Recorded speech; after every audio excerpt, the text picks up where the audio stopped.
Alors, Teilim 132. C'est un long Teilim qui n'est pas facile et on va essayer de l'expliquer du mieux que l'on peut. Alors, qui c'est qui a composé ce Teilim? C'est David Ameller qui a composé ce Teilim. À quel moment David Ameller il a composé ce Teilim?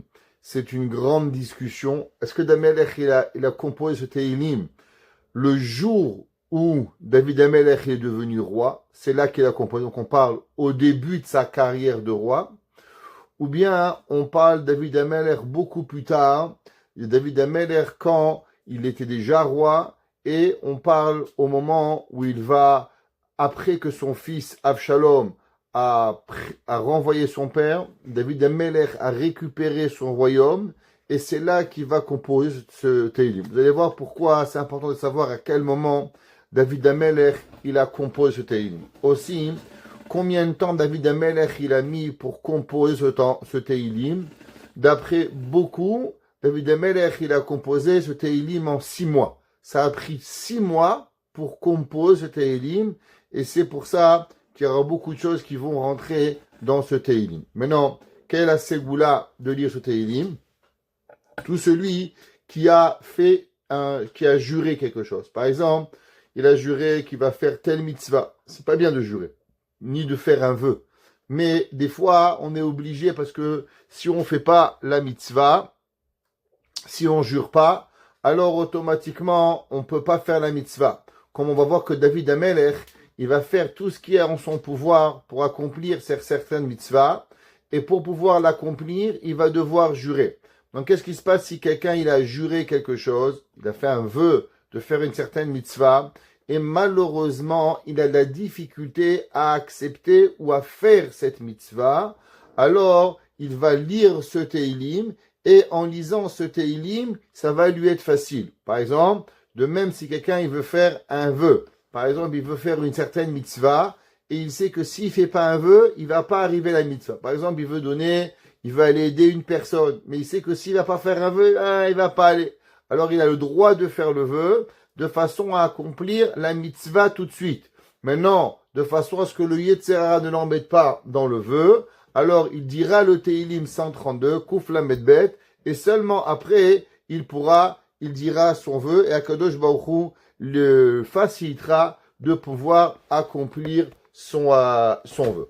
Alors juste vous expliquer un petit peu historiquement qu'est-ce qui se passe et de quoi on parle. Teilim 132, il est basé principalement sur la volonté de David Ameller de vouloir construire le Beth Amikdash. Comme vous savez, David Ameller, il avait un rêve de savoir construire le Beth Amikdash. Malgré que David Ameller va jamais construire le Beth Amikdash lui-même, et c'est son fils Shlomo Ameller qui va construire le Beth Amikdash. Maintenant, même que David Ameller, il va pas construire le Beth Amikdash, mais il va vouloir au moins un minimum trouver la place où construire le Beth Amikdash. Il faut savoir que personne dans le peuple juif savait exactement l'emplacement où est-ce que on allait construire le Beth Amikdash. C'était quelque chose de très caché où personne n'y savait où est-ce qu'il était le Beth Amikdash et où le Beth Amikdash il allait être construit. Pourquoi on n'a pas dit à personne? Si vous prenez dans toute la Torah, c'est jamais marqué où est-ce qu'il va être le Beth Amikdash. Même quand on a partagé Eretz Israël, alors il y a des allusions par-ci et par-là, mais il n'y a rien de clair où est-ce que le Beth Amikdash il va être. Une des raisons pour ça, c'est marqué que Akadosh Baruch Hu il n'a pas écrit, parce que si en égoïme avait entendu où est-ce que le Beth Amikdash il allait être, alors ils seraient partis par-dessus et ils auraient fait Avodah Zara pour empêcher la construction du temple. Alors Akadosh Baruch Hu il a caché l'endroit du Beth Amikdash, comme ça personne fera Avodah Zara à cet endroit-là et on pourra avoir le Beth Amikdash. Maintenant la place du Beth Amikdash, elle est très importante pour plusieurs raisons. Alors, il faut comprendre que quand on était dans le désert, on avait un Mishkan. C'est quoi un Mishkan? Un Mishkan, c'est un petit Beth Amikdash qui était portatif. On pouvait le prendre avec nous où on allait. Pendant 39 ans, quand on était dans le désert, on a pris ce petit Beth Amikdash, ce petit tabernacle, et on l'a amené avec nous. Et avec ça, on avait le droit de faire les sacrifices, il y avait les Kohanim, tout le monde, on avait les korbanot. Comme le Beth Amikdash, la seule différence entre le Beth Amikdash et le Mishkan, c'est que le Beth Amikdash, la place, elle est kadosh. Le Mishkan, c'est lui qui est kadosh. Qu'est-ce que ça veut dire? Ça veut dire que, par exemple, imaginez-vous, on est dans le désert, on met le Beth Amikdash, le Mishkan à Montréal. Alors maintenant, ça devient kadosh. Demain, on va à Laval. Montréal, c'est plus kadosh. C'est Laval à l'endroit. Après, on va à Dollar. Dollar devient kadosh. Après, on va à Saint-Agathe. Whatever où on va, ça bouge. La Kedusha, elle va pas rester. Le Beth Amikdash, c'est pas ça. Le Beth Amikdash, à partir du moment où on a construit le Beth Amikdash, la sainteté du Beth Amikdash, elle va rester ad vitam aeternam pour jusqu'à la fin de la vie. C'est pour ça qu'aujourd'hui, même qu'il n'y a plus de Beth Amikdash, mais l'endroit du temple, il est en soi-même kadosh. En soi-même, on n'a pas le droit de rentrer. C'est un homme qui est pas saint, ou bien, comme nous tous, on est tous tamémet, il rentre dans le Beth Amikdash, alors on est chayav karet. Il y a d'après certains endroits où on peut marcher derrière le mur, mais d'après la majorité des décisionnaires halachiques, entre autres le Rav Abozia Yosef, entre autres le Rav Eliashiv, tout celui qui rentre derrière le kotel Amaravi, le mur des lamentations, il est chayav karet. C'est interdit de passer le mur. Juste que vous sachiez, le mur kotel Amaravi, le mur des lamentations, c'est pas le mur intérieur du temple, mais c'est le mur extérieur. Pour vous expliquer qu'est-ce que je veux dire par là, imaginez-vous que ça, c'est le temple. Alors ici, le mur extérieur, c'est ici le Beth Amikdash, le Kotel HaMaaravi, et nous on prie là. Donc il y a deux murs. Il y a le mur de l'ouest et il y a le mur de l'est. Pendant à peu près 1200 ans, les Juifs priaient au mur de l'est. Quand les Arabes, ils ont repris le mur de l'Est, c'est là qu'ils nous ont donné le mur de l'Ouest, le Kotel HaMaaravi. Par la suite, ils nous ont pris aussi le mur de l'Ouest, et Baruch Hashem, à la guerre des 6 jours de Jérusalem, en 1964, on a récupéré, 66, on a récupéré le Kotel HaMaaravi, et depuis, il est à nous. Maintenant, on est à l'extérieur du Beth Amikdash, et on n'est pas à l'intérieur du Beth Amikdash. Quand on passe, c'est de rentrer à l'intérieur. Ici, ça devient interdit, ça devient chayav karet. Maintenant, quelle est la différence il y a et pourquoi David Amelech, il voulait construire le Beth Amikdash? Quelle était cette volonté très profonde de David Amelech de construire le temple? Alors, si vous pensiez parce que David Amelech, il voulait apporter les sacrifices, il faut savoir que même avant qu'on avait le temple, il était permis d'apporter les korbanot. Alors, je vais expliquer un peu quelque chose. Au moment du Mishkan, dans le désert, il n'y avait que dans le Mishkan où on pouvait apporter les korbanot. Après, quand on est rentré en Eretz Israël, il y a eu plusieurs Mishkan. C'était pas des Beth Amikdash, c'était des Mishkan, mais ils étaient beaucoup plus grands et ils étaient en pierre, les murs, juste le plafond. Le plafond du Mishkan, il était en tenture. C'est la différence qu'il y a entre Mishkan et Beth Amikdash. Beth Amikdash, le plafond, il est en pierre, et le Mishkan, le plafond, il est en tenture. Maintenant, il y a plusieurs halachot qui changent. Exemple, à l'époque des Mishkan, il y avait ce qu'on appelait les bamot. Alors, qu'est-ce que ça veut dire les bamot? Alors, vous savez que dans la Torah, il y a différents korbanot.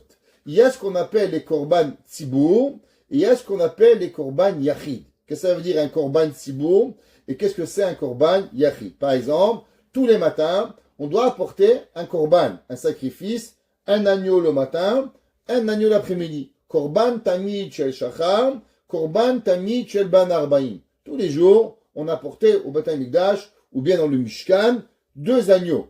Un agneau du matin qui expiait les fautes du peuple juif de toute la nuit. Si malheureusement, il y a des gens la nuit, ils voient ce qu'il ne faut pas voir, ils entendent ce qu'ils ne doivent pas entendre, ils font ce qu'ils ne doivent pas faire. Le matin, dès que le matin il se levait, on appelait un korban tamid, un korban journalier qui était d'un petit mouton, tous les matins. L'après-midi, avant le coup du soleil, korban tamid shel ban arbaim. Aujourd'hui, c'est remplacé avec tefila de shacharit et tefila de mincha. Tous les matins, on fait shacharit pour remplacer le korban tamid du matin, et la prière de Mincha, elle est pour remplacer le Korban Tamid de l'après-midi. La Gemara nous enseigne, Uneshalema parim sefatenu. Et notre parole, elle va remplacer nos sacrifices. Neshalema parim sefatenu. Comment on remplacera les animaux à travers nos lèvres. Donc, Korban Tamid. C'est pour ça qu'il y a une discussion à l'achik. Quand est-ce qu'il est préférable de prier Mincha? Bien sûr, c'est quand on a le choix. Si quelqu'un, il n'a pas le choix, il prie quand il doit prier Mincha. Mais si quelqu'un, il est à la retraite, Baruch Hashem, il ne travaille pas, il est millionnaire, il est à sa retraite, il est en vacances, il est à Miami, il est à plein de synagogues, ou il est à Jérusalem, tous les coins de rue, il y a une synagogue. Qu'est-ce qui est mieux de prier? C'est mieux de prier tôt en après-midi, par exemple 1 heure, 2 heures, ou c'est mieux de prier Mincha en fin d'après-midi? La halakha, c'est préférable de prier en fin d'après-midi. Pourquoi? Parce que généralement, le Korban Tamid était apporté en fin d'après-midi. Une fois par année, on apportait le Korban Tamid tôt. C'était quand? Cette unique fois, c'était la veille de Pessah. Pourquoi la veille de Pessah? Parce que l'après-midi de la veille de Pessah, le peuple juif devait apporter les Korban Pessah. Combien de Korban Pessah le peuple juif il apportait en 2h30? Ça veut dire qu'il devait apporter durant l'après-midi tous les Korban Pessah. Combien on apporte de sacrifices? Environ 1,6 million de Korban. Alors je ne sais pas si vous imaginez qu'est-ce que ça veut dire de sacrifier 1,6 million d'agneaux. Alors c'était un petit peu chaotique, il fallait être rapide, il y avait beaucoup de travail à faire. Alors on apportait la prière, le Korban Tamid, le plus tôt possible, 1 demi-heure après Chatzot. C'est pour ça que d'après la halakha, c'est permis, mais ce n'est pas le préférable. Préférable de prier Mincha quand? En fin d'après-midi, au moment où on a apporté le Korban Tamid. À part ça, il y a le Korban des fêtes. Vous savez qu'il y a une 4e prière qu'on rajoute Shabbat, Pesach, Shavuot, Sukkot, Rosh Hashanah, Kippour, Rosh Chodesh. Comment elle s'appelle cette prière? Moussaf. C'est quoi Moussaf? Rajouter. Alors, durant le temple, tous les matins, on aborde Korban Tamid, et à part ça, Shabbat, on rajoute un sacrifice qui s'appelle Korban Moussaf.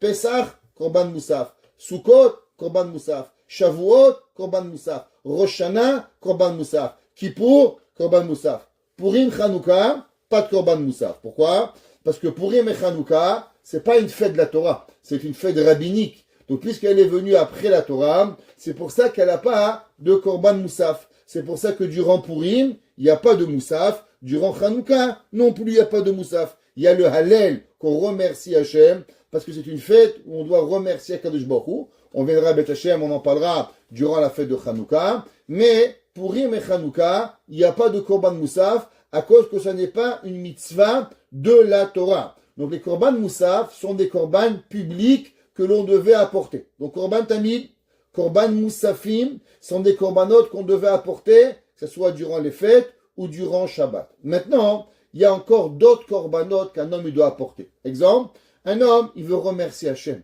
Korban Toda. C'est quoi Toda? Korban de remerciement. Tous les matins, dans la prière, on dit Baruch She'amar, et après on dit Mizmor le Toda, le chant de remerciement d'Hachem. Vous vous rappelez, vous pourrez repartir dans les cours au Teilim 100. Là-bas, on avait expliqué tout le concept de Korban Toda. Un homme, il a envie de remercier Hachem. Baruch Hachem, il a un mari. Baruch Hachem, il a une femme. Baruch Hachem, il a des enfants. Baruch Hachem, il a envie. Baruch Hachem, il peut marcher. Il a envie de dire merci à Kadosh Baruch Hu. Une maman, elle accouche. Elle a envie de dire merci à Kadosh Baruch Hu. À part la mitzvah de Korban Yoledet, qui est une mitzvah en soi, qu'on doit apporter à Kadosh Baruch Hu. Quand une maman, elle devait accoucher, elle devait aussi apporter un Korban Khatat, un Korban d'expiation. Pourquoi elle devait apporter un Korban d'expiation? À cause que généralement, imaginez-vous, les mamans qui accouchaient à l'époque sans péridurale. Aujourd'hui, même avec la péridurale, voilà la douleur que c'est. Imaginez-vous à l'époque, à la maison, avec la voisine qui était bouchère, qui faisait fromagère et qui était aussi sage-femme, Khaloueda. Alors, des fois, ça se passait pas très bien. Alors, les femmes, elles juraient, elles maudissaient qu'elles avaient des enfants. Alors, après ça, elles devaient demander pardon à Kadosh Baruch Hu, souvent parce qu'elles juraient de plus jamais avoir d'enfants.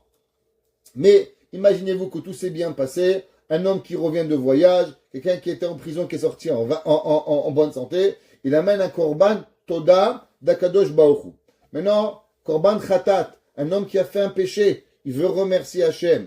Un korban Hacham. Alors c'est quoi un korban Hacham? Vous savez que dans chaque fête, Pesach, Shavuot et Sukkot, s'appelle les Yamim et les Shlosha Regalim, alors il y a une mitzvah, quand on pouvait, à l'époque, d'apporter un korban, et une partie du korban, on le brûlait pour le misbéach, une partie du korban, on donnait au Kohen, et une partie du korban, on mangeait nous. Ça s'appelle les korban shlabim.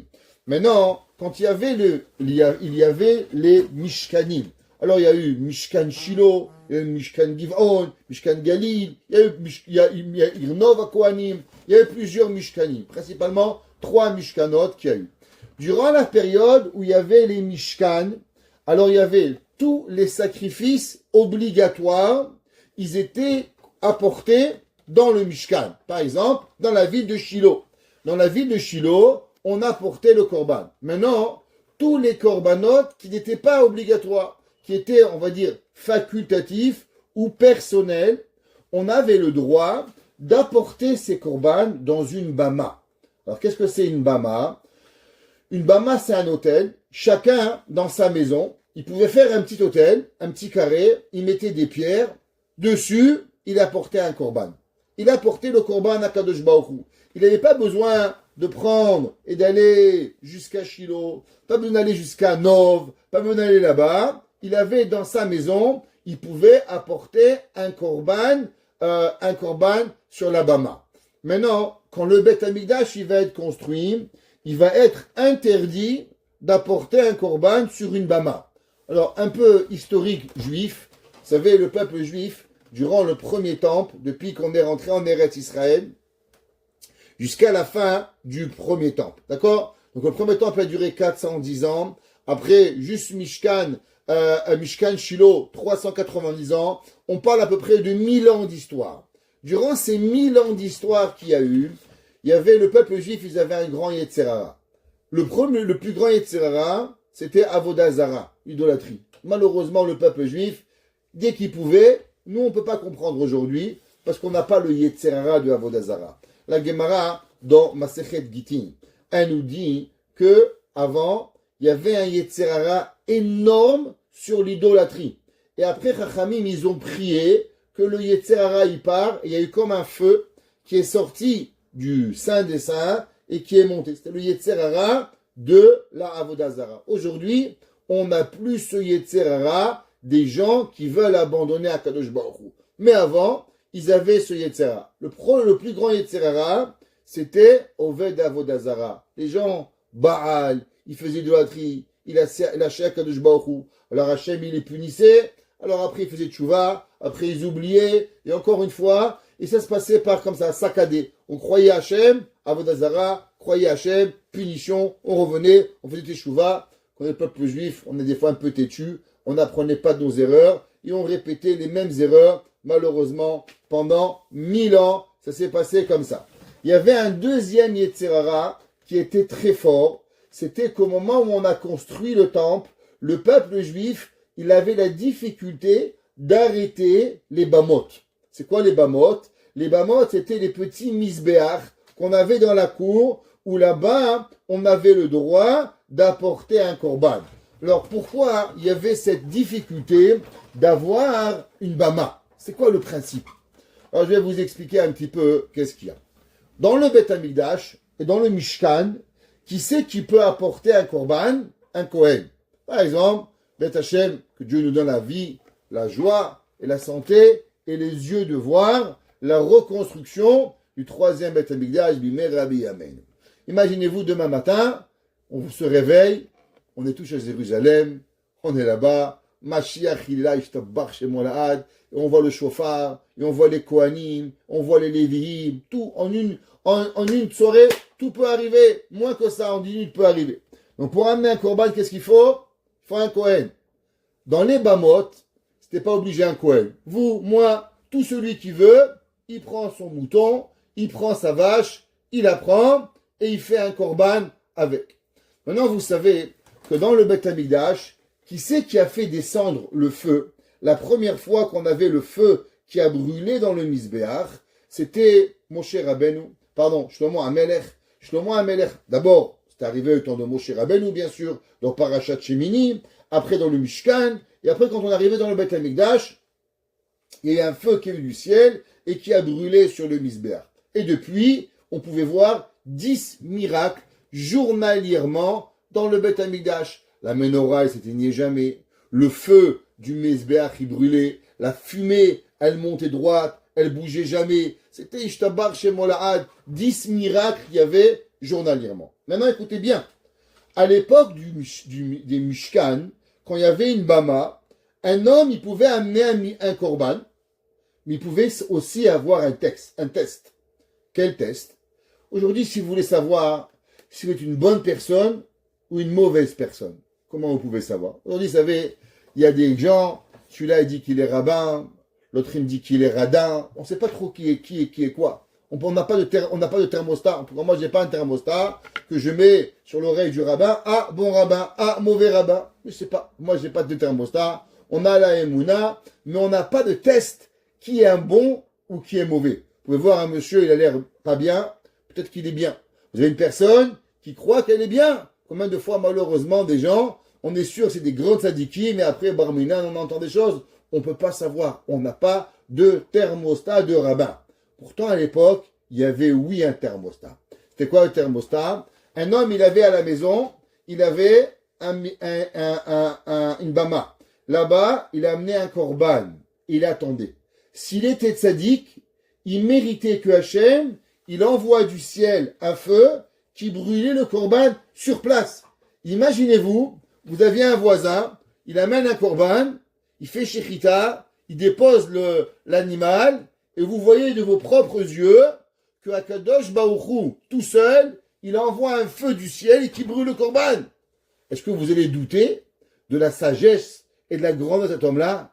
Alors tout le monde, il voulait essayer. Chacun, il voulait se mettre. Peut-être moi aussi, je suis tzaddik. Peut-être moi. Le peuple juif, il avait la difficulté à arrêter la bama. C'est comme les juifs, ils adorent les kabbalistes. Ils courent tous chez les kabbalistes. Peut-être moi, je vais trouver le bon. Peut-être qu'il va m'aider. Ouais, c'est comme un peu un gambling. Bien pareil. À l'époque, c'était pas le kabbaliste, c'était la bama. La bama, tout le monde voulait savoir s'il allait arriver pour pouvoir. Par exemple, qui c'est qui a mérité d'avoir une bama et que le feu, il est descendu du ciel? Manoach. Qui était Manoach? Manoach était le père de Shimshon, Samson et Dalila. Comment ça s'est passé? L'ange, il est venu chez la maman de Manoach et il lui a dit, Manoach, Madame Manoach, tu vas être enceinte et tu vas avoir un enfant qui va sauver le peuple juif. Madame Manoach, elle est partie voir son mari. Son mari, il a dit, prie Hachem, peut-être qu'il va revenir l'ange. L'ange, il s'est réapparu à elle. Et là, il lui a amené un korban. Et là, Hachem, il a envoyé du feu. Et il a brûlé le korban. Et dans le feu, le malach, il est monté. Donc, on voit que la bama, elle était quelque chose, un test personnel que l'homme pouvait ressentir et connaître est-ce que Dieu, il acceptait son korban. Alors, c'est quoi le korban d'une personne? Imaginez-vous, un homme, il avait fait un péché. Il fait teshuva, il demande pardon à Hachem. Hachamni, Bagati, Gazalti, demande pardon à Dieu. Je vous demande une question. Combien vous aurez aimé savoir si Dieu, il a écouté votre prière? Combien vous aurez aimé savoir que Hachem, il vous envoie un petit texte? Alors, David, Shlomo, Sarah, Rivka, Rachel, Léa, je t'ai pardonné. On rêverait de ça. Eh bien, à l'époque, quand on avait un korban, on le mettait sur la bama. Si le feu, il descendait du ciel, on avait la garantie que Akadosh Baruch Hu, il nous avait pardonné. Vous imaginez? Qu'est-ce que ça veut dire? La garantie de Dieu, qu'Hachem, il vous pardonne. C'était incroyable. Après, il y avait encore quelque chose qu'il y avait. Donc, les korbanot tzibour, seulement dans le Mishkan. Les korban privés, ils étaient permis dans les bamot. La deuxième chose qu'il fallait savoir, troisième chose, pardon, c'est que dans les bamot, c'est pas seulement les Kohanim. Toute personne. Moi, je suis pas Kohen. Je crois pas être Kohen. Mon père, il est pas Kohen. Mon grand-père n'était pas non plus. Donc, on n'était pas Kohen. S'il y avait une bama, je peux apporter un korban à Kadosh Baruch Hu. J'ai le droit d'avoir. À Jérusalem, seulement les Kohanim, ils ont le droit de pouvoir arriver. Quatrième chose qu'il fallait savoir, que dans même un Kohen qui servait dans les Bamot, alors vous savez que dans le temple, les Kohanim, ils devaient être habillés avec les habits de Keuna. Un Kohen normal, il avait 4 habits. Un Kohen Gadol avait 8 habits particuliers pour servir. Dans les Bamot, il n'y a pas besoin d'avoir cela. À part ça, vous savez que dans le Beth Amidash, les Kohanim, ils faisaient le service, il y avait les Lévi'im. Les Lévi'im devaient chanter et devaient faire la musique. Vous vous rappelez, on a dit que les 15 Teilim, depuis les 15 Shira Ma'alot, depuis le psaume 120 jusqu'au psaume 134, ces 15 Teilim étaient les 15 Teilim qui étaient chantés journalièrement dans le Beth Amikdash. Tous les matins dans la prière, on dit Ayom Yom Echad Beshabbat, voici le premier jour, Ashir Shayu Aleviim. Ouais, voici le chant que les Lévi'im y chantaient dimanche, lundi, mardi, mercredi, et ainsi de suite, jeudi, vendredi, Shabbat. Donc il y avait des chants. À part ça, il y avait les Lévi'im devaient être présents pour accompagner la musique à chaque sacrifice qu'on faisait. Dans les Bamot, il n'y avait pas tout ça. Tout ça était exclu. Alors il y avait plein de mitzvot qu'il n'y avait pas. David Amelech, qu'est-ce qu'il a voulu? David Amelech, il a voulu que Akadosh Baruch Hu, il a son nom qui va résider en permanence. Pourquoi? D'abord, amener un korban, un petit monsieur dans la rue, bon, c'est bien. Mais imaginez-vous un Kohen Gadol, il vient avec les Shmoné Begadim, avec les 8 habits. Imaginez-vous la chanson des Lévi'im. Imaginez-vous comment tous les sacrifices étaient faits dans le Beth Amikdash. L'or, l'argent, chaque chose dans une perfection qui tournait avec une chose incroyable. La Gemara a dit que celui qui n'a pas vu le temple, il n'a pas vu une belle construction de sa vie. Kol mi shelora binyan hurdus miyamav, lora binyan yafé miyamav. Voir le temple qui travaillait était quelque chose qui donnait la crainte de Dieu. La Gemara, dans Masechet Baba Batra, elle nous raconte et elle nous dit, vous savez, quand j'étais petit, on chantait « Ah, pauvre Charlemagne », que Monsieur Charlemagne, c'est lui qui a créé l'école. En tout cas, en France, on nous a dit que à quel moment l'école est devenue obligatoire, 10e siècle, avec le roi Charlemagne qui a donné l'école. La Gemara, elle dit que c'est pas le Charlemagne, avec le respect qu'on doit à Monsieur Charlemagne, il qui dit qu'il était un bon roi, il qui était un mauvais roi, c'est pas important, mais qui c'est qui a inventé l'école? La Gemara a dit que c'était les Rachamim. Où ils ont inventé l'école, la première école où elle a été inventée? À Jérusalem. Où à Jérusalem? Elle a été en face du temple. Pourquoi en face du temple? De façon à ce que quand les enfants, ils étudiaient, ils ouvraient les portes et les fenêtres de leur école, qui c'est qu'ils voyaient? Kohanim, Bedouchanam, ou Lévi'im, Beshiram, et là ils avaient la Yirat Shamayim, la crainte de Dieu, qui venait, quand vous voyez les Kohanim, les Korbanot, tous les sacrifices qui venaient, vous deveniez remplis de grâce de Dieu pour pouvoir arriver avec. C'est comme ça qu'après, les écoles sont venues de ville et ville et se sont instaurées pour pouvoir y arriver. David Amelech, il a dit, aujourd'hui le Mishkan, il est là, la présence divine, elle est là. Demain, le Mishkan, il est détruit. Malheureusement, la présence divine, elle va partir. David Amelech, il a dit, moi, qu'est-ce que je veux? Je veux faire redescendre la présence divine d'Akadosh Baruch Hu sur terre et qu'elle ne va plus jamais bouger ad vitam aeternam. Et c'est pour ça que David Amelech, il va essayer par tous les moyens de trouver la place où il fallait aller pour construire le Beth Amikdash et avec cela l'acheter. Maintenant, pourquoi David Amelech, il a tellement voulu acheter la place du Beth Amikdash? Alors, Hamim nous raconte qu'il y avait, à l'époque de David Amelech, il y a eu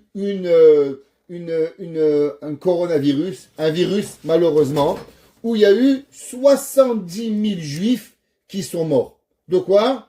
Un virus. Et il est venu le voir Nathan Navi. Gad et Nathan sont venus voir le roi David. Et ils ont dit, David Amelech, tu sais, qu'est-ce qui se passe? C'est pas normal que Barminan ait un virus. Nous, on s'est plaint avec le coronavirus. Mais imaginez-vous Barminan en Israël. Plein des morts et des morts et des morts. Vous savez, on a prié pendant le Homer, 24 000 élèves de Rabbi Akiva. À l'époque de David Ameller, pas 24 000, 70 000 juifs, hommes, femmes et enfants, morts d'un virus. Tac, tac, tac, tac, tac. Dieu préserve, ils mouraient comme des mouches. Alors il est venu le prophète de David. Il a dit, David Ameller, tu sais, c'est pas normal qu'est-ce qui arrive, que malheureusement, il y a tellement de morts qui arrivent. Alors, s'il te plaît, ce que je veux que tu vas construire le temple. Et de Dan à Beersheva, 70 000. Et David Ameller va s'empresser de trouver la place où est-ce que le temple il devait être. Donc, il fallait acheter cette place-là pour pouvoir y arriver. Maintenant, vous savez très bien que, comme vous, comme moi, la première jour, on a quelque chose, on est tout excité. Le deuxième jour, ça passe un petit peu. Et le troisième jour, ça passe un peu moins. Un jour, ils ont demandé à un prisonnier. Ils lui ont demandé, c'est quoi le moment le plus difficile en prison? Vous savez qu'est-ce qu'il a dit? La première minute. Après la deuxième minute, c'est déjà plus facile. La première journée, la deuxième jour, c'est pourquoi? L'homme, il a une faculté de s'habituer à tout. Et la fainéantise de l'homme, elle peut nous mettre dans une situation où on peut laisser aller demain. Et à la fin, qu'est-ce qui se passe? Makan Choualo. L'homme, il fait rien du tout. Il se retrouve à l'âge de 70 ans en disant demain. La Torah, c'est pas demain. La Torah, c'est maintenant. Si l'homme, il prend pas la décision de faire tout de suite, il va y arriver. Il va jamais faire. David Amelech, il a tellement eu peur que Barminan, il va arrêter de penser à vouloir trouver la place du Beth Amidash. Alors il va écrire ce Tehillim et il va poser certaines actions où il va jurer, il va faire des vœux pour s'obliger à trouver la place du Beth Amidash. David Amelech, il dit comme ça, Shir HaMa'alot, le cantique et le chant de l'élévation. Zechor Hashem le David. David, il dit à Dieu, et David Amelech, il dit à Dieu, Hashem, n'oublie pas, s'il te plaît, Zechor, rappelle-toi, Hashem le David, que Kadosh Baruch Hu, il se rappelle à David, Kol Unuto. Qu'est-ce que ça veut dire Kol Unuto? Il dit, Rashi, tout ce que je me suis fait souffrir, pourquoi? Pour me rappeler que je devais trouver la place où Akadosh Baruch Hu il devait être. Et David Amelech, il va chercher. Et il va pas être facile à trouver la place du Beth Amikdash. Mais en attendant cela, David il dit la chose suivante. Asher Nishba Adonai. Que moi, j'ai juré à Akadosh Baruch Hu, Nadar le Avir Yaakov. Alors qu'est-ce que c'est Abir Yaakov? Tout le monde y connaît. Abir Yaakov, c'est le nom que David Yaakov Avinu, il s'est donné sur lui-même, c'est Midé, Abir Yaakov, Misham Roe Even Israël. Abir Yaakov, c'est le pilier du peuple juif. On sait que Yaakov Avinu, il y a trois avot. Eloé Avram, Eloé Yitzhak, Eloé Yaakov. Avram, c'est la bonté. Yitzhak, c'est la rigueur. Yaakov Avinu, c'est Tiferet. Chesed, Gvora, Tiferet. C'est quoi Tiferet? Tiferet, c'est la gloire. Et Tiferet, c'est celui qui représente le peuple juif en entier. Tout le monde sait, Avram Avinu, il avait deux enfants, Yitzhak et Ishmaël. Yitzhak, il a eu deux enfants, Yaakov et Esav. Yaakov Avinu, il a mérité d'avoir 12 enfants dans la Torah. Qu'est-ce que ça veut dire? Pourquoi Yaakov, il est mieux que les autres? Pourquoi Avram, il n'est pas bien? Yitzhak, il n'est pas bien? Combien de fois vous avez entendu dans l'histoire qu'on n'est pas responsable de nos enfants? Un homme, il essaye le maximum d'éduquer ses enfants dans la Torah, dans Yirat Shamayim, de faire ce qu'il a à faire. Des fois, ça marche, et des fois, ça ne marche pas. Alors, pourquoi Yaakov Avinu, il s'appelle Moufrar Sheba Avot, Abir Yaakov? Khamim nous explique et ils disent, chaque patriarche, il a donné quelque chose au peuple juif. Pourquoi Moshe Rabbeinu, par exemple, il s'appelle Rabbeinu, notre maître. Il ne s'appelle pas Moshe Avinu. Pourquoi les trois Avot? C'est que Avraham, Yitzhak, Yaakov. Pourquoi Réhouven, il n'est pas Avinu? Pourquoi Shimon, il n'est pas Avinu? Pourquoi Lévi, il n'est pas Avinu? Pourquoi il n'y a que Avraham, Yitzhak, Yaakov? La réponse est marquée dans le Zohar que c'est quoi le peuple juif? Comment le peuple juif il a été formé? Comment on crée un peuple? Alors, la première chose, c'est de passer de du non-croyant au croyant.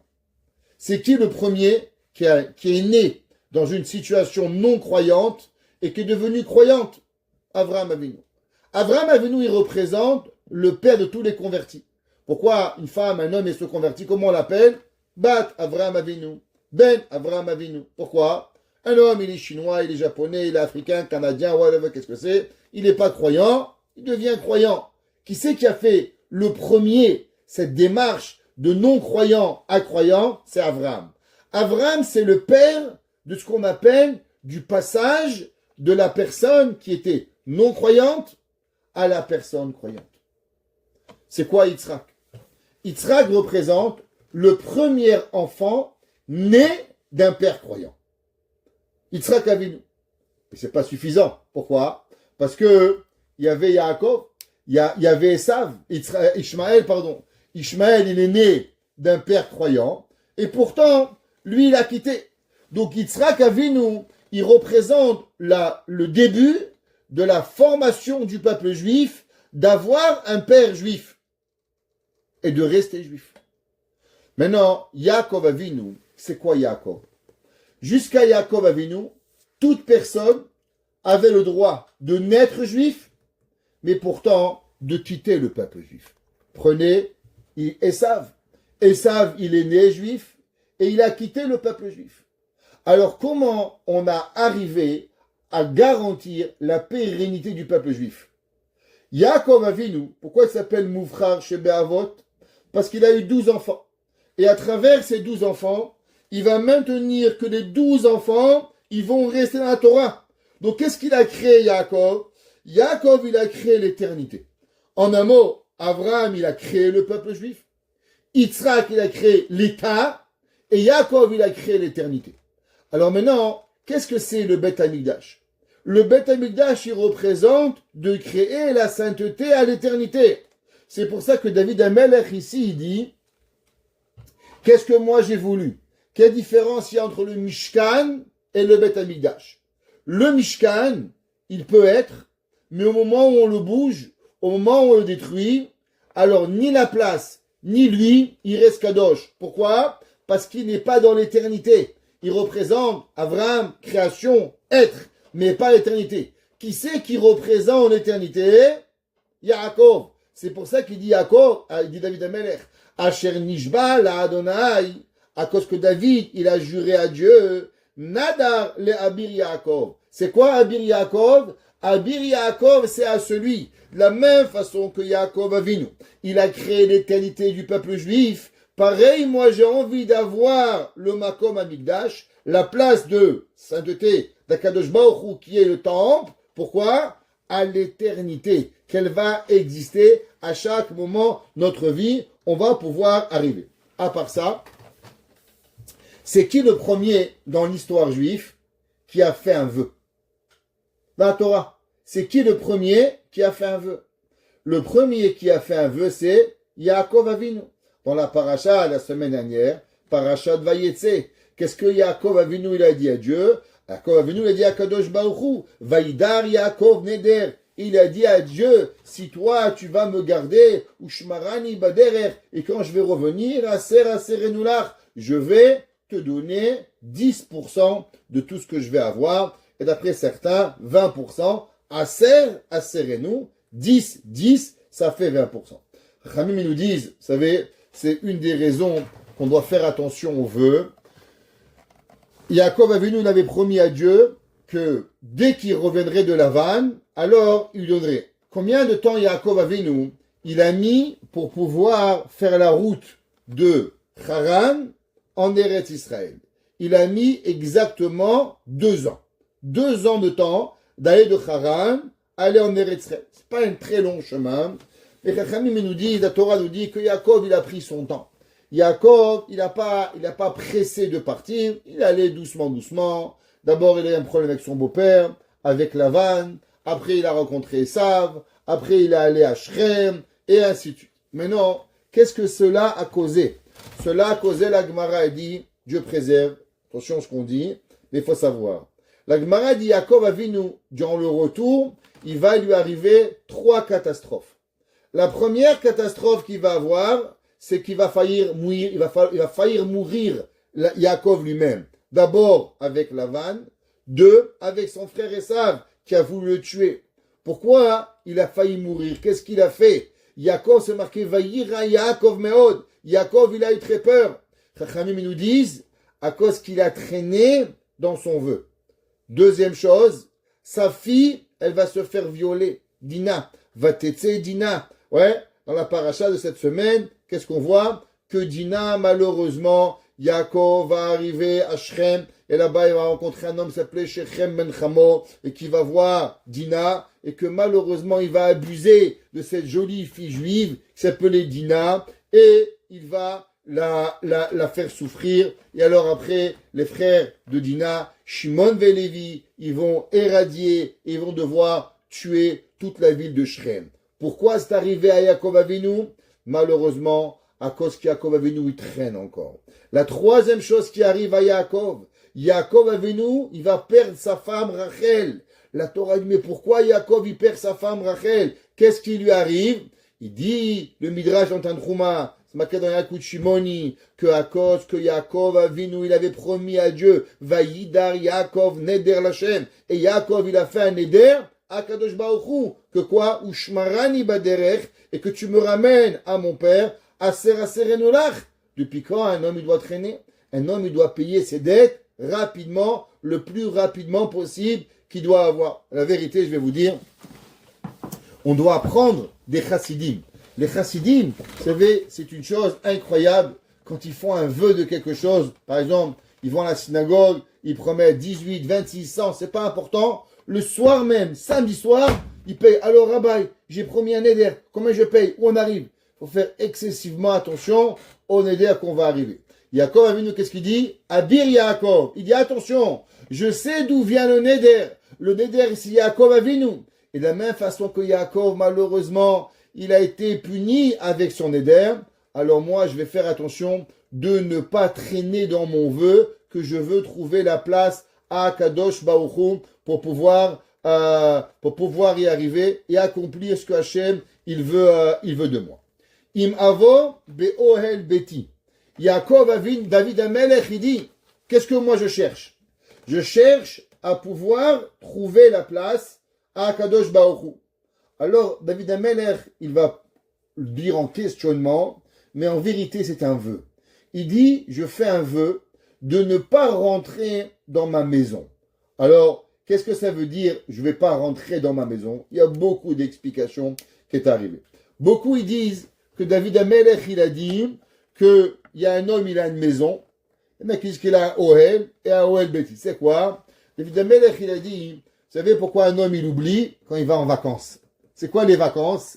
Les vacances, c'est faire le vide dans la tête.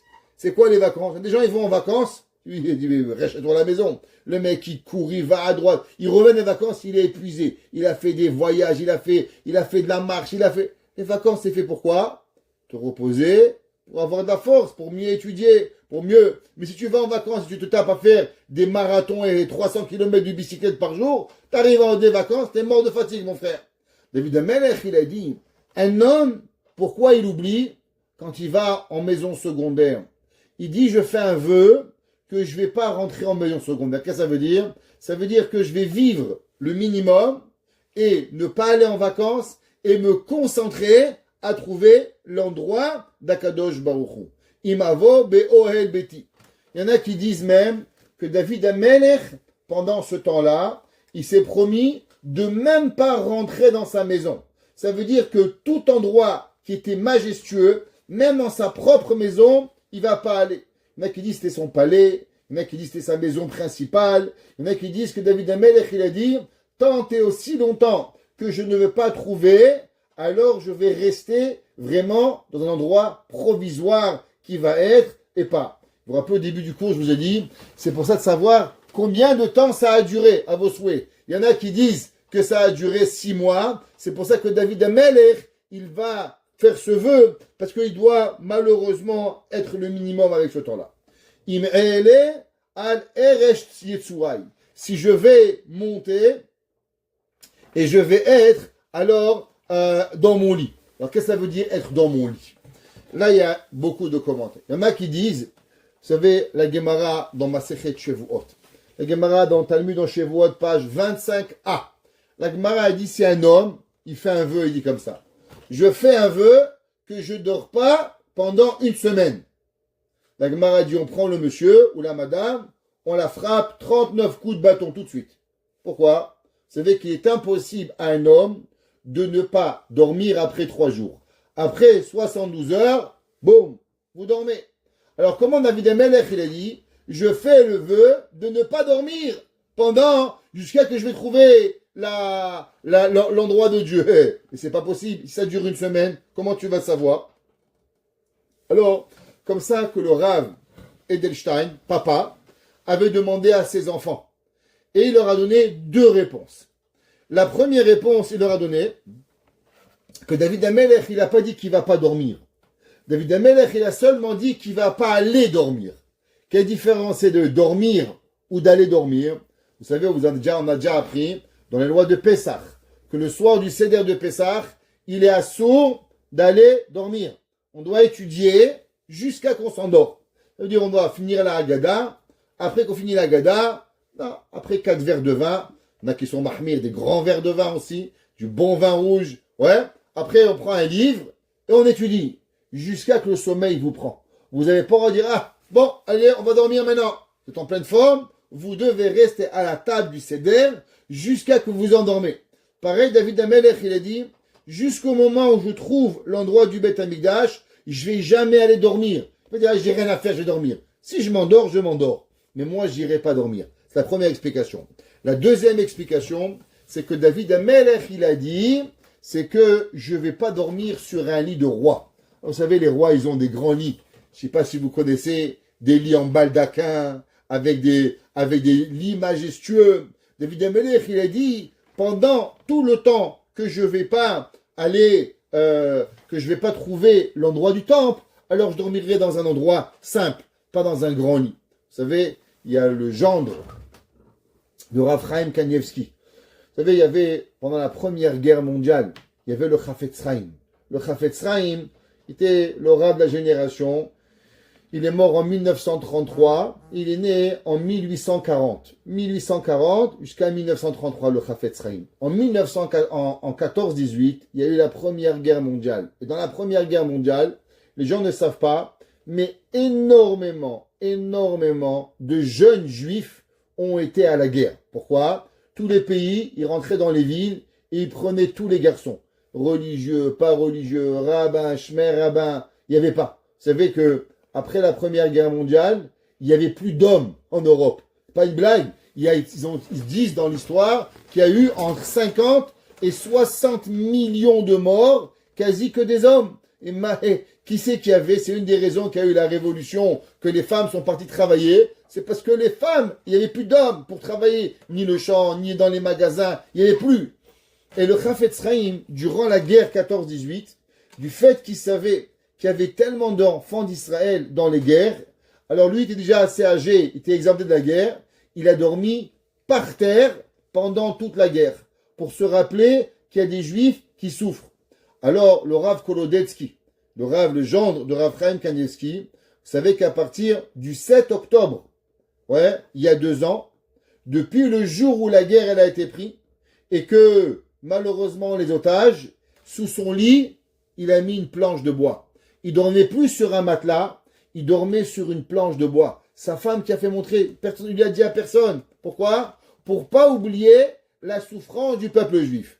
Et quand, cette année à Simchat Torah, on a ramené les otages, alors il a enlevé sa planche du bois. David Amelech, il a dit pareil. David Amelech, il a dit, tant et aussi longtemps que Akadosh Baruch Hu, il n'aura pas de temple, alors automatiquement, moi, je ne vais pas dormir dans un bon lit. Dormir dans un lit, mais pas un bon lit. Par exemple, vous savez, à Tisha B'Av, durant le soir de Tisha B'Av, d'après la halakha, il est bien de changer de lit. Qu'est-ce que ça veut dire changer de lit? Si vous avez un lit super confortable, 14 coussins, super, le soir de Tisha B'Av, on enlève des coussins, on dort dans un lit un peu moins confortable. Pourquoi? Pour se rappeler la souffrance de Akadosh Baruch Hu, qu'il a perdu son Beth Amikdash. D'où on a cette coutume David Amelech, il a dit, comment on va se rappeler la souffrance de Dieu?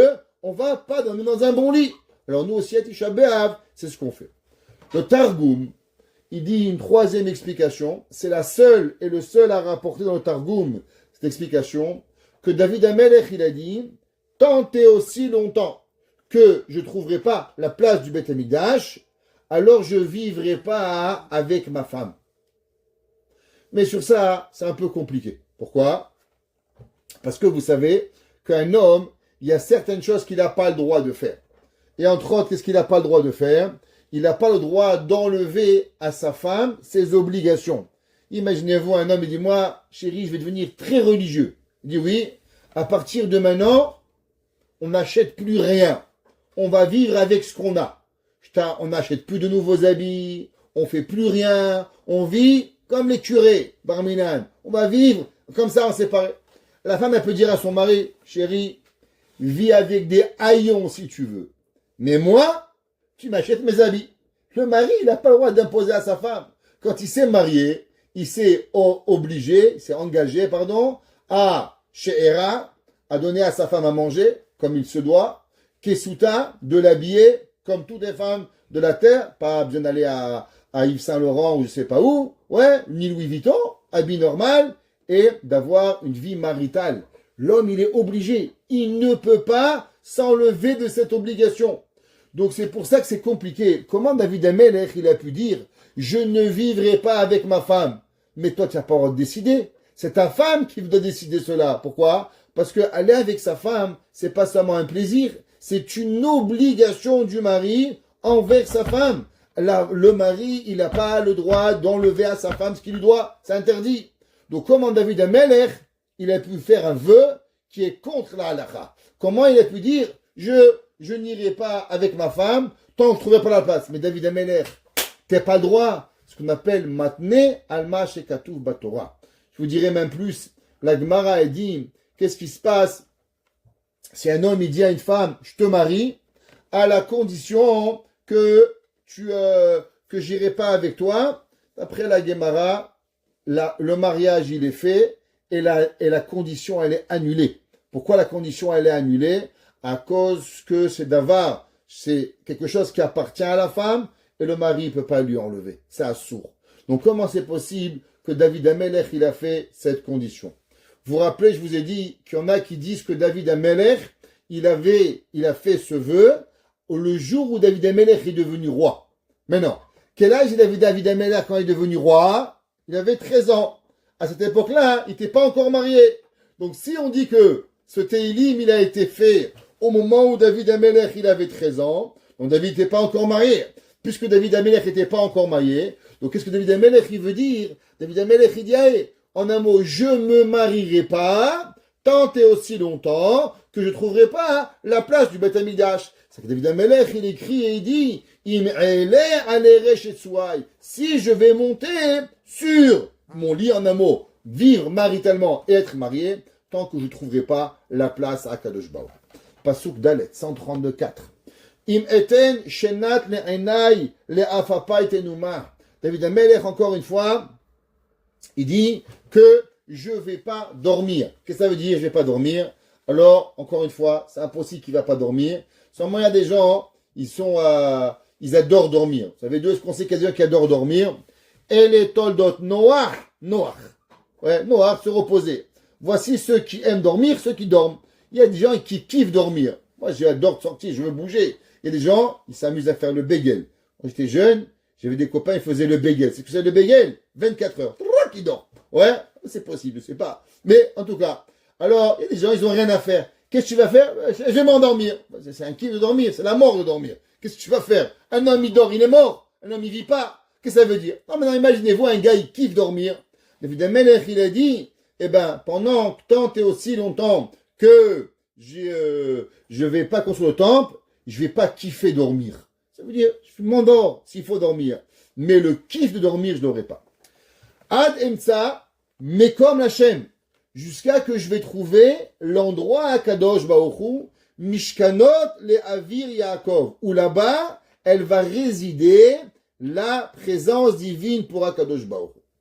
Hine shemanua be'efrata metzanua bisdeyar. Alors, David Amelech, il dit, on a entendu qu'elle était à Ephrat. Alors, qu'est-ce que c'est Ephrat? Ephrat, je ne sais pas si vous savez où elle a été enterrée, Rachel Imenu. Où elle est enterrée Rachel Imenu? Ephrat, Bethlehem Yehuda. Ouais, c'est là-bas qu'elle a été. C'est à côté de Jérusalem. Non, David Amelech, il a dit que là-bas, il a su que c'était Jérusalem. Alors maintenant, vous savez qui c'est qui vient de la tribu de Ephraïm?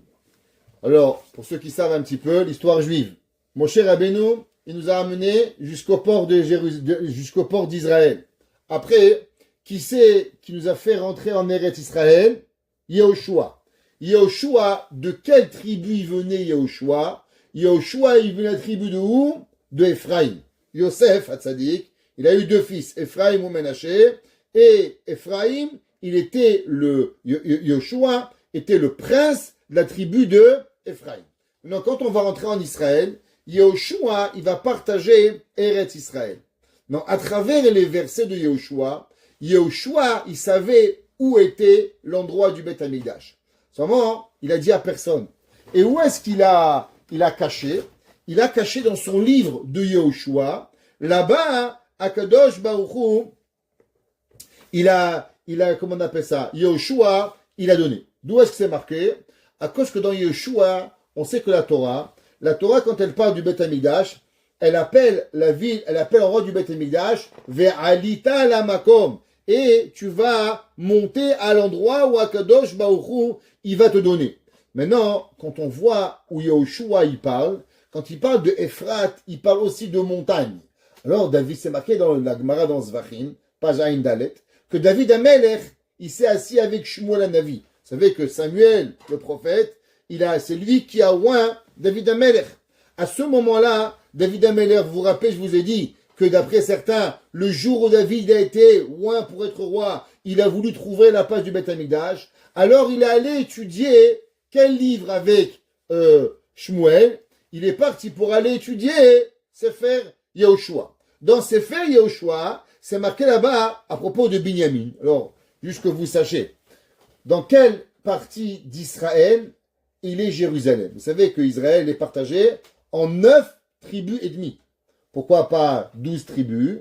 Parce qu'il y avait 2 tribus et demie qu'ils ont pris en dehors d'Israël. Et donc maintenant, Israël a été partagé en 9 tribus et demie. Où se trouve Jérusalem? Jérusalem se trouve entre 2 tribus. Elle se situe entre Yehuda et Binyamin. La tribu de Yehuda et la tribu de Ephraïm, le Harabaït, c'est la montagne qui fait le passage entre Yehuda et Binyamin. Et là-bas, au moment où on parle des territoires de Binyamin, le passouk il dit comme ça. Ve'ala hagevul, et il va monter la limite, de Binyamin. Alors, chez moi, la Navi, il a dit, quoi? David Amelech, Yehoshua, pardon, quand il a parlé de Binyamin, il a dit Ve'ala hagevul, et il va monter la limite, la frontière. Pourquoi il a parlé de monter? Il y avait d'autres montagnes en Israël. La Gemara nous dit que Shaoul, chez moi, Navi et David Amelech, ils ont dit, voilà le secret où il est Jérusalem. Il faut trouver la place qui est la montagne entre Yehuda et Binyamin, et là-bas, ça va être le makom du Beth Amikdash, et c'est comme ça que Shmuel et David, ils ont trouvé Béhémet, la place à Jérusalem pour pouvoir l'acheter. Et Hachamim nous disent, c'est marqué dans le pasuk, Yedid Hashem yishkon abetar chofev kol hayom ou ben ketefav shachen. Qu'est-ce que ça veut dire? Ou ben ketefav, entre ses omoplates, ses épaules, il va résider. Qu'est-ce que ça veut dire? Alors, entre les 2 épaules, de quelle épaule on parle? Yehuda d'un côté, Binyamin de l'autre, et au milieu, entre les 2 bras de Yehuda et de Binyamin, c'est là-bas Shachen qui va avoir la Shrina d'Akadosh Baruch Hu, et c'est pour ça que David Amelech, il a su où trouver le Makom HaShechina pour pouvoir arriver. Navo a un petit peu baladé le temple de ville en ville. Kuma Hashem, lève-toi, limnuchatecha, à une place. Ça veut dire quoi? C'est comme si un homme me dit repose-toi. Ça veut dire quoi? Maintenant, tu as bougé de gauche, de droite. À partir du moment du Beth Amikdash, ad vitam aeternam, ça va arriver. Atam ve Aaron uzecha. C'est quoi Aaron? Aaron, c'est la Torah. C'est quoi uzecha? Alors, on sait que la Torah, comment elle s'appelle la Torah? La Torah elle s'appelle Oz. La Torah elle s'appelle la force d'Akadosh Baruch Hu pour pouvoir, quand c'est marqué Hashem, Oz, le Amoïten, Adonai Yevarech et Amo Bachalom. Donc David Amelech, il dit, à l'endroit du Beth Amikdash, Akadosh Baruch Hu, Ata ve Aaron uzecha. Maintenant, qu'est-ce qu'on va gagner au Beth Amikdash? Vous vous rappelez, je vous ai dit que dans les Bamot, les Kohanim, on n'était pas obligé d'avoir les Bigdei Keuna.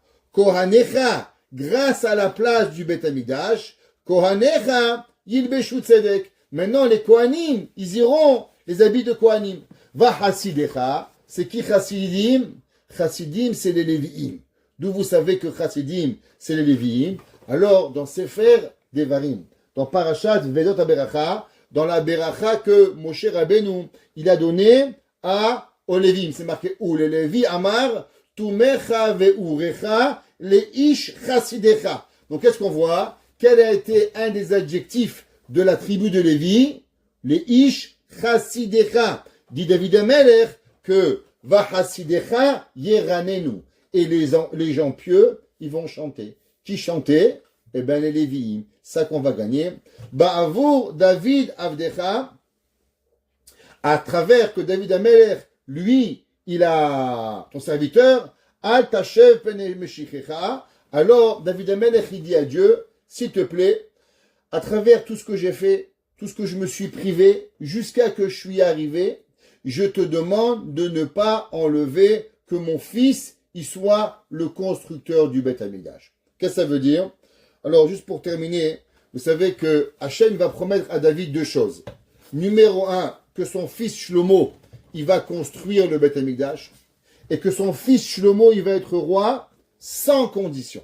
Ça veut dire que Shlomo Amelech, il était roi sans condition. Barminan, même si Shlomo Amelech, Dieu préserve, il avait été rachat, il serait quand même devenu roi. Il n'y avait pas de condition. À l'inverse, la descendance de David Amelech, elle est là, il y a deux choses. Un, que de la descendance de David Amelech, il y aura toujours un roi. Toujours un des rabbins du peuple juif sera la tribu de David. Il y aura toujours une partie des rois qui seront de David Amelech. Mais, pour régner sur tout le peuple juif, qu'est-ce qu'il va falloir? Il va falloir que la descendance de David Amelech, ils vont faire la Torah. Malheureusement, le roi Shlomo Amelech, à la fin de sa vie, il va mal se comporter. Même qu'on ne peut pas dire du mal de Shlomo Amelech, mais la Torah le dit. Alors, malheureusement, quand il va mourir, son fils Rechavam, il va hériter le trône. Et là, il va y avoir une session dans le peuple juif. Et il va y avoir le roi Jéroboam et Rechavam. Yerovam et Rechavam. Yerovam va régner sur 10 royaumes et Rechavam va régner sur 2 royaumes. Et par la suite, pendant les 400 prochaines années, il va y avoir une session du peuple juif, Melech Israël et Melech Yehuda. Pourquoi? Beaucoup à cause qu'il y avait, qui va avoir, à cause que les enfants de David Amelech, beaucoup d'entre eux ne vont pas choisir le chemin d'Akadosh Baruch Hu pour pouvoir arriver. Juste un dernier verset, et je vous laisse, je sais qu'il est tard. David Amelech dans le Pasuk Yud Aleph. Qu'est-ce qu'il dit Dieu? Dieu, il remercie toujours l'homme, Mida Keneged Mida. Vous savez, un principe du peuple juif s'appelle mesure pour mesure. Tu fais du bien, tu fais du bien avec de l'huile, Dieu te redonne avec de l'huile. Tu fais du bien avec ton manger, tu vas faire du bien avec ton manger. Je vais juste vous raconter une petite anecdote sur ça. Il y avait à la yeshiva à Londres, avant-guerre, ça s'appelait la yeshiva Schneider Yeshiva. C'est un grand rav, il s'appelle le rav Schneider. Et là-bas, il avait une yeshiva. Et la yeshiva était très, très, très pauvre. Et qu'est-ce qu'il y avait? Il y avait une bakery, une boulangerie en français. Désolé pour mon anglicisme. Alors, il y avait une boulangerie où elle donnait le vieux pain pour les élèves de la yeshiva. Les élèves mangeaient que du pain. Seulement, fallait aller prendre un sac, mettre tout le pain de la veille, le porter sur le dos et aller à la yeshiva. Et quand les gens dans la rue de Londres, ils voyaient le bachor de la yeshiva marchait avec son pain, il comprenait, c'était un pauvre. Et tout le monde se moquait de lui. Alors les élèves des yeshiva, ils voulaient pas y aller. C'est très honteux d'aller chez cette boulangerie, ramasser le pain. Alors chacun, non, moi je veux pas, c'était la guerre à la yeshiva. Il y avait toujours une personne qui voulait pas y aller. Et ça sautait, les bachourim y râlaient. À la fin, il y avait un jour un garçon, il a dit, moi Rabbi, c'est en parle en 1930-40, il dit, moi je vais y aller. Moi je vais aller à chercher le pain, tous les jours. Et il allait tous les matins, et il prenait les hontes de tout le monde, mais il allait, il disait avec moi, au moins les élèves de la yeshiva, ils vont manger. Et il prenait le pain tous les jours, et il apportait à la yeshiva. Cet enfant, il s'appelait Moshe Reichman. Quand le Rav, il a vu avec quelle dévotion il le faisait, alors le Rav Moshe Schneider, il a béni cet homme-là, et il lui a dit, aujourd'hui, tu as supporté la yeshiva avec des bouts de pain, un jour tu supporteras le monde entier de Torah. Il va devenir Maurice Reichman, l'homme le plus riche du monde. Moshe Reichman qui habitait à Toronto, il va aller par la suite à Tanger durant la Deuxième Guerre mondiale, il va ouvrir une banque, par la suite il va aller à Toronto, il va devenir pendant des décennies un des hommes, d'après certains pendant longtemps, l'homme le plus riche du monde. Un homme, il fait du chesed. Comment Dieu il lui rend? Toi t'amènes du pain, Dieu te donne des milliards mon frère. Ouais, l'homme Hachem il paye mida keneged mida. Alors Dieu, qu'est-ce qu'il va donner à mon cher, à David Amelech? David Amelech, il a juré pour Dieu, promettre à Dieu ce qu'il va faire. Le verset Yud Aleph. Nishba Adonai les David. Maintenant, c'est Dieu qui jure à David, Emet lo yashuv mimena. La vérité, elle te quittera jamais. Mipri bitnecha ashid et kiselach. Dieu, il dit, toi, David Amelech, tu t'es assuré que moi j'ai une maison, tu as forcé, tu t'es privé de dormir, de manger, de boire, d'avoir des plaisirs, de te marier pour moi.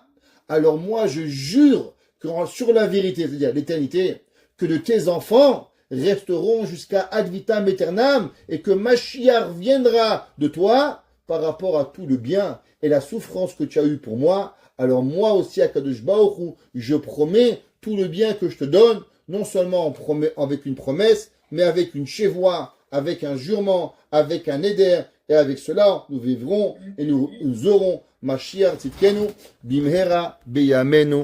Amen.